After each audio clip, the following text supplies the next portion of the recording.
Beleza, vamos mergulhar direto nisso. Sejam muito bem-vindos a mais uma análise profunda.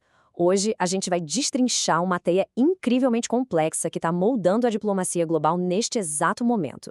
Nós pegamos as notícias do dia e vamos analisar tudo de forma bem profunda e completa. Porque convenhamos, para entender como o mundo está se movendo, a gente precisa olhar para todos os detalhes, sem exceção. Se quem está nos acompanhando quer entender as peças desse tabuleiro de xadrez global, indo das políticas locais aqui na América do Sul, até o impacto de conflitos massivos nas cadeias de suprimentos mundiais, bom, esse é o lugar certo. Nós compilamos todo esse material de forma super estruturada para não deixar passar absolutamente nada importante.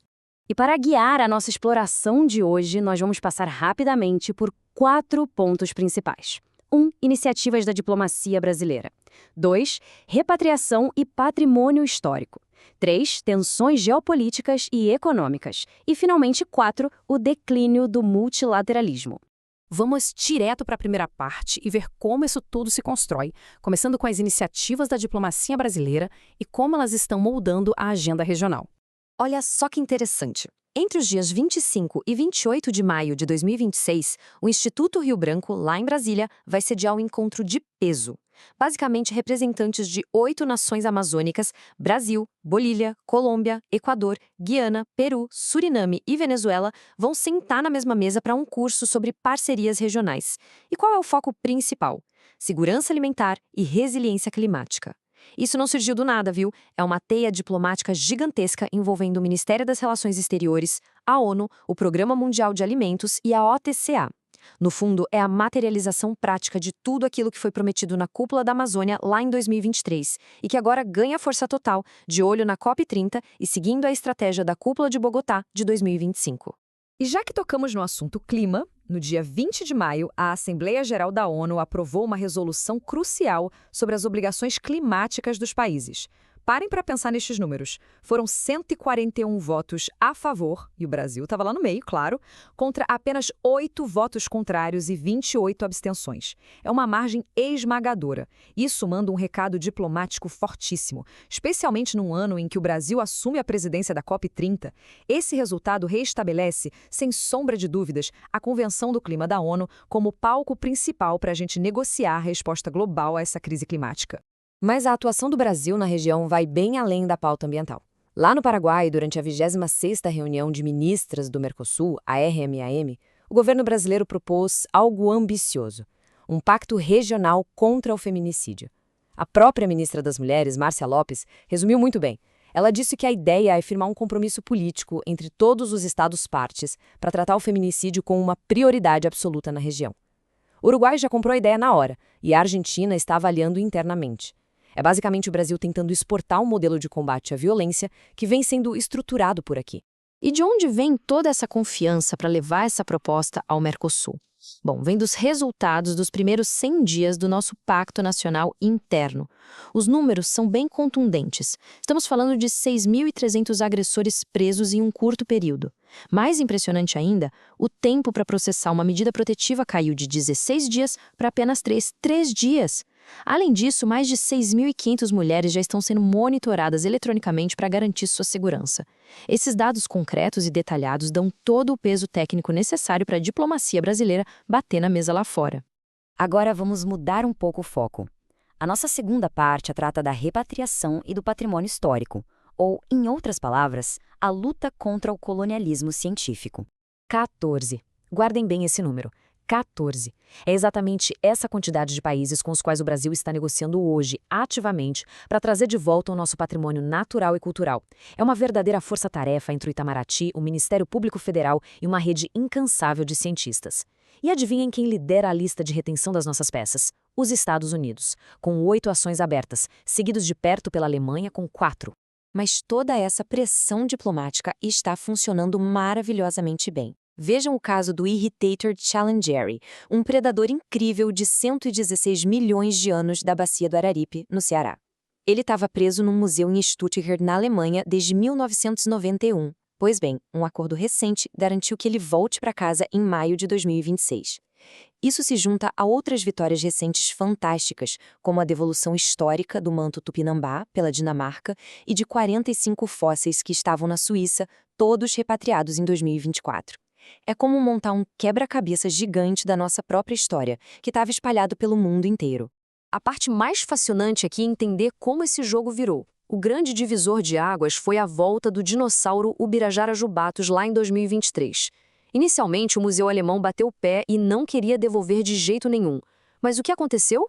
Uma verdadeira avalanche de pressão nas redes sociais. Brasileiros e cientistas lotaram a internet exigindo a devolução e forçaram a instituição europeia a ceder. Para se ter ideia do tamanho da injustiça histórica que estamos lidando, 88% dos macrofósseis da Bacia do Araripe descritos entre 1990 e 2020 foram levados para fora do país. Inacreditável, não é? Quando essas peças voltam ao objetivo maior, ganha força: elevar o Geoparque Araripe ao merecidíssimo status de patrimônio da humanidade. Vamos dar um passo para trás e olhar o quadro geral agora, na nossa terceira parte: tensões geopolíticas e econômicas e as enormes mudanças na oferta e no poder global. Se tem algo que ilustra a panela de pressão, que é o poder global, é a relação entre os Estados Unidos e Cuba. É uma verdadeira montanha-russa diplomática que deixa toda a América Latina em suspense. A tensão explode lá com a Revolução de 1959, passa pelos 13 dias aterrorizantes da crise dos mísseis, em 62, chega nos acordos dos anos 90 e aí tivemos aquele respiro histórico de 2014 a 2016 com a visita do Obama. Mas, como a história adora dar voltas rápidas e imprevisíveis, chegamos a 2025 com o retorno de Donald Trump ao poder nos Estados Unidos e a queda de Maduro na Venezuela, o que mudou drasticamente as regras do jogo. E o que temos nesse exato momento de 2025 é um cenário assustador. Com a queda de Nicolás Maduro no dia 3 de janeiro, apoiada pelos Estados Unidos, a principal linha de fornecimento de petróleo para Cuba foi simplesmente cortada do dia para a noite. O resultado imediato? Apagões em massa na ilha. Para colocar ainda mais lenha nessa fogueira, o Departamento de Justiça americano apresentou acusações formais contra Raul Castro por um episódio trágico que aconteceu lá em 1996.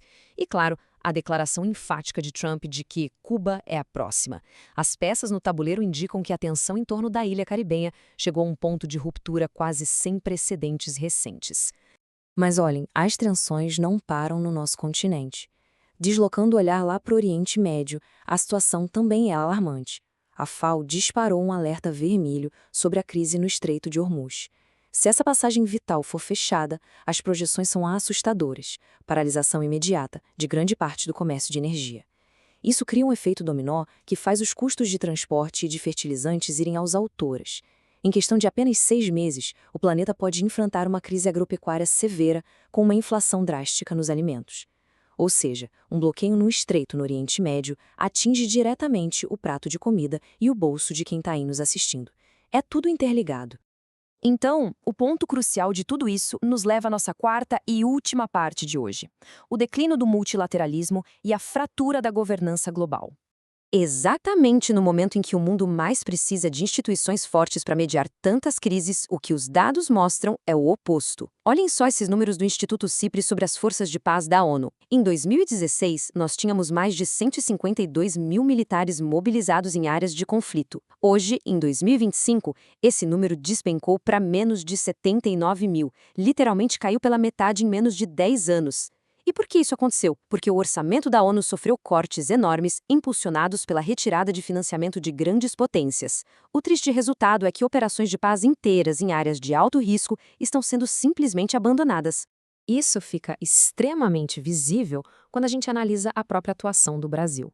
Historicamente, nós sempre fomos uma força de frente na manutenção da paz global. O grande exemplo foi o Haiti. Entre 2004 e 2017, mais de 36 mil militares brasileiros passaram por lá, marcando nosso pico de atuação. Hoje, o contraste é drástico.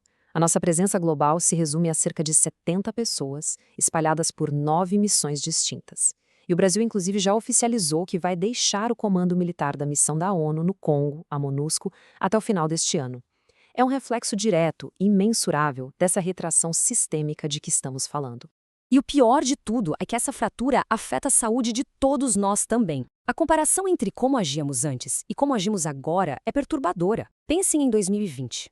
A pandemia de Covid-19 parou o mundo. E mesmo com problemas, o G20 se mobilizou, dívidas foram suspensas, forças-tarefa ganharam vida. Avançando para agora, 2025, diante de novos surtos perigosos como o ebolavírus e o antavírus, o que vemos? Isolamento e burocracia. Os Estados Unidos decidindo sair da OMS e um tratado pandêmico essencial totalmente suspenso. O motivo? As potências globais não chegam a um acordo sobre como compartilhar vacinas e tecnologias de saúde com os países em desenvolvimento de forma igualitária.